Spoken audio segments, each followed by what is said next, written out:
ರಾಜ್ಯ ರಾಜಕೀಯದಲ್ಲಿ ಏನಾಗ್ತಾ ಇದೆ ಅಂತ ನೋಡ್ಬಿಡೋಣ ರಮ್ಯಾ. ಡಿ.ಕೆ. ಶಿವಕುಮಾರ್ ಸದ್ಯ ಉಪಮುಖ್ಯಮಂತ್ರಿಗಳು ಮತ್ತು ಕೆಪಿಸಿಸಿ ಅಧ್ಯಕ್ಷರು ಕೂಡ ಆಗಿದ್ದಾರೆ.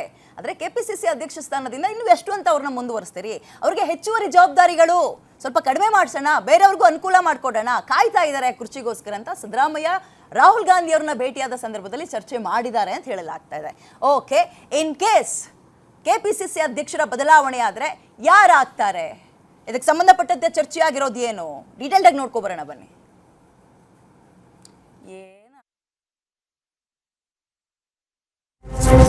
ರಾಜ್ಯ ಕಾಂಗ್ರೆಸ್ಗೆ ನಾನೇ ಬಾಸ್ ಅಂತಿದ್ದ ಡಿ.ಕೆ. ಶಿವಕುಮಾರ್ ಈಗ ಕೆಳಗಿಳಿಯುತ್ತಾರೆ ಅನ್ನೋ ಟಾಕ್ ಕೇಳಿ ಬರ್ತಾ ಇದೆ. ಇಷ್ಟು ದಿನ ಸಿಎಂ ಸಿದ್ದರಾಮಯ್ಯ ಟೀಮ್ ಕೆಪಿಸಿಸಿ ಅಧ್ಯಕ್ಷರು ಬದಲಾಗಲೇಬೇಕು ಅಂತ ಹೈಕಮಾಂಡ್ ಮೇಲೆ ಒತ್ತಡ ಹೇರ್ತಿದ್ರು.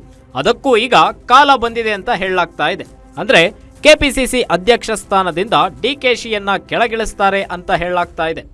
5 ವರ್ಷ ಅಧಿಕಾರ ನಡೆಸಿರುವ ಹಿನ್ನೆಲೆ ಅವರನ್ನ ಬದಲಿಸಿ ಬೇರೆಯವರಿಗೆ ಅವಕಾಶ ಕಲ್ಪಿಸಿ ಅಂತ ಸಿಎಂ ಆಪ್ತ ಬಳಗದ ಸಚಿವರು ಪಟ್ಟು ಹಿಡಿದಿದ್ದಾರೆ. ಇದೇ ವಿಚಾರ ಇದೀಗ ದೆಹಲಿ ಹೈಕಮಾಂಡ್ ನಾಯಕರ ಮಟ್ಟದಲ್ಲೂ ಚರ್ಚೆಯಾಗ್ತಾ ಇದೆ.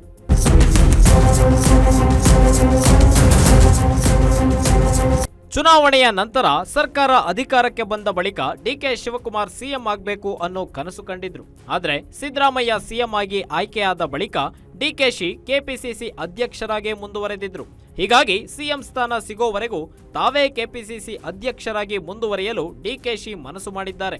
ಈ ವಿಚಾರವನ್ನ ಹೈಕಮಾಂಡ್ ಗಮನಕ್ಕೆ ತಂದಿರುವ ಡಿಸಿಎಂ ಡಿಕೆ ತಮಗೆ ಸಿಎಂ ಸ್ಥಾನ ಸಿಗುವವರೆಗೂ ಕೆಪಿಸಿಸಿ ಅಧ್ಯಕ್ಷ ಸ್ಥಾನ ಬೇಕೇ ಬೇಕು ಅಂತಿದ್ದಾರೆ. ಹೀಗಾಗಿ ಹೈಕಮಾಂಡ್ ನಾಯಕರು ಡಿಸಿಎಂ ಡಿಕೆಶಿ ಬದಲಾವಣೆ ಮಾಡೋ ವಿಚಾರದಲ್ಲಿ ಅಳೆದು ತೂಗಿ ನಿರ್ಧಾರ ಕೈಗೊಳ್ಳಲು ಮುಂದಾಗಿದ್ದಾರೆ.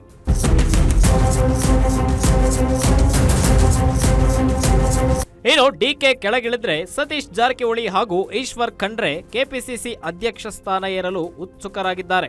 ಆದರೆ ಕೆಪಿಸಿಸಿ ಅಧ್ಯಕ್ಷರ ಬದಲಾವಣೆ ವಿಚಾರವಾಗಿ ಮಲ್ಲಿಕಾರ್ಜುನ ಖರ್ಗೆ ಸಮಾಲೋಚನೆ ನಡೆಸುತ್ತಿದ್ದಾರೆ. ಅದರ ನಡುವೆ ಸದ್ಯಕ್ಕೆ ಡಿಕೆಶಿನೇ ಮುಂದುವರಿಯಲಿ ಅನ್ನೋ ಅಭಿಪ್ರಾಯ ಹೊಂದಿದ್ರು. ಇದರ ನಡುವೆ ಮುಂದಿನ ದಿನಗಳಲ್ಲಿ ಕೆಪಿಸಿಸಿ ಅಧ್ಯಕ್ಷರಾಗಿ ಹೊಸವರು ನೇಮಕವಾಗ್ತಾರಾ, ಇಲ್ಲ ಡಿ.ಕೆ. ಶಿವಕುಮಾರ್ ಅವರೇ ಪಕ್ಷವನ್ನ ಮುನ್ನಡೆಸ್ತಾರಾ ಅನ್ನೋದು ಕೆಲವೇ ದಿನಗಳಲ್ಲಿ ಸ್ಪಷ್ಟವಾಗಲಿದೆ. ವೀರೇಶ್ ದಾನಿ, political bureau, guarantee news, Bengaluru.